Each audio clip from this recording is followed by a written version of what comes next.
Hello friends, good morning. आज हम standard fourth में सब्जेक्ट हिंदी में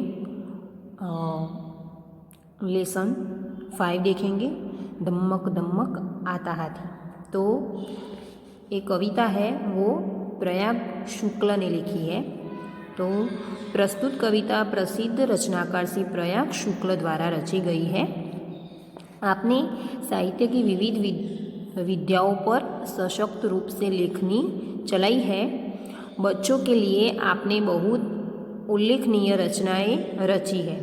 आपका जन्म ईस्वी सन 1940 में कोलकाता में हुआ था। आपने 9 काव्य संग्रह, 5 लघु कथा संग्रह, 3 उपन्यास और 1 कला पुस्तक, सत्यजीत रे पर 1 पुस्तक और इसके अतिरिक्त पत्रिका का संपादन भी किया है। तो ये प्रयाग शुक्ल के बारे में उनका परिचय दिया गया है। तो अब हम वो कविता देखेंगे। धम्मक दम्मक आता हाथी, दम्मक दम्मक जाता हाथी। तो हाथी दम्मक दम्मक करके आता है और दम्मक दम्मक करके जाता है। अपनी सूंड उठाता हाथी, अपनी सूंड गिराता हाथी। अपनी सूंड उठाता है और नीचे गिराता है। अपनी सूंड हिलाता हाथी, अपनी सूंड घुमाता हाथी। तो अपनी सूंड हिलाता भी है और घुमाता भी है। दम्मक दम्मक आता हाथी, दम्मक दम्मक जाता हाथी। तो धम्मक दम्मक करके आता है और दम्मक दम्मक करके जाता है। जब पानी में जाता हाथी, भर भर सूंड नहाता हाथी। जब हाथी पानी में जाता है तो सूंड में पानी भर भर के नहाता है। कितने केले खाता हाथी, यह तो नहीं बताता हाथी। वो कितने केले खाता है वो किसी को बताता नहीं है। दम्मक दम्मक आता हाथी, धम्मक दम्मक जाता हाथी। तो हाथी धम्मक दम्मक आता है और धम्मक दम्मक जाता है। आगे हम शब्दार्थ देखेंगे। धम्मक धम्मक यानी कि जोश, तेज। पानी तो जल, नीर, सलील, पानी के बहुत सारे शब्द हैं। हाथी तो गज। यहाँ पे अभ्यास दिया गया है, कविता का अभिनय के साथ गान कीजिए। तो ये कविता है, उसका अभिनय के साथ गान करना है। प्रश्न 2, सूचना के अनुसार अभिनय कीजिए। तो ये जो सूचना दी गई है उसके अनुसार अभिनय करना है। रोना, तो रोने का अभिनय करना है। हंसना, पटाखे छोड़ना और कपड़े धोना, वो सब अभिनय आपको करना है।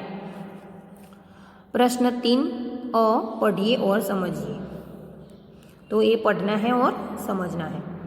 उठाना, गिराना, आना जाना, छोटा बड़ा, ऊंचा नीचा, पकड़ना तो छोड़ना।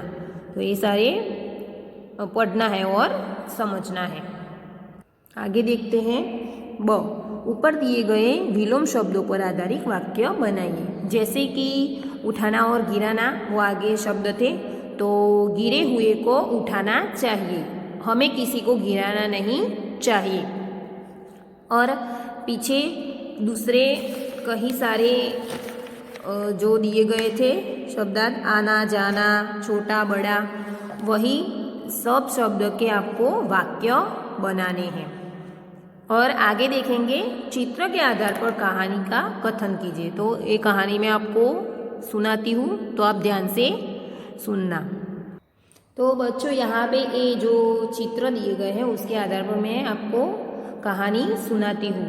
तो बहुत पहले की बात है कि जंगल में सब पशु मिलजुल के रहते थे और अचानक से जंगल में एक शेर आया और वो शेर सभी जानवरों को अपनी मर्जी से मारकर खाने लगा।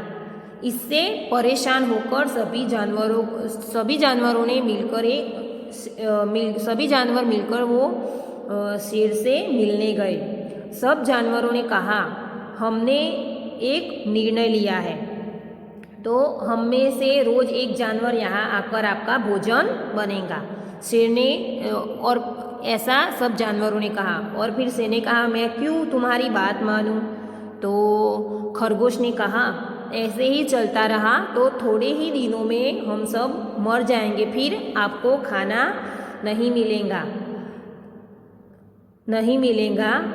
ना। सारे जानवरों की फरियाद सुनकर शेर ने कहा, ठीक है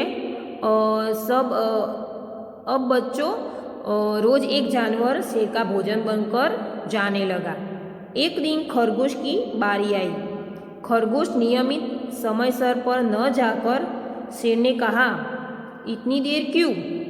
खरगोश ने सब जानवरों को की बारी आई और उस सबको शेर खा गया। और जब खरगोश की बारी आई तो खरगोश नियमित समय पर नहीं पहुंचा।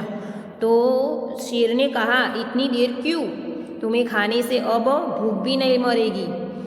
तो खरगोश ने कहा, मेरे साथ एक और जानवर भी आया, लेकिन उसे रास्ते में एक शेर ने खा डाला। तो उस शेर ने कहा, इस जंगल में मुझसे ज़्यादा बलवान शेर और कोई है क्या? मुझे दिखाओ। तो खरगोश ने कहा कि आइए महाराज। तो खरगोश उस शेर को एक कुएं के पास लेकर गया और कहा, महाराज, वो शेर इस कुएं के अंदर छुपा है। शेर है, वो उस कुएं के पास जाकर वहाँ उसे अपना ही प्रतिबिंब दिखाई दिया। उसने जब कुएं में देखा तो अपना ही उसे प्रतिबिंब दिखाई दिया। उसे दूसरा शेर समझकर मारने के लिए कुएं में कूद पड़ा। वो शेर दूसरा शेर समझकर मारने के लिए कुएं में कूद पड़ा। कुएं से बाहर निकल ही नहीं पाया और वो कुएं के अंदर ही मर गया। तो बच्चों, उस तरह खरगोश ने उस शेर को मारकर सभी जानवरों को छुटकारा दिलाया। सभी जानवरों ने खरगोश की तारीफ की और सभी जानवर खुशी खुशी जीने लगे। Thank you friend.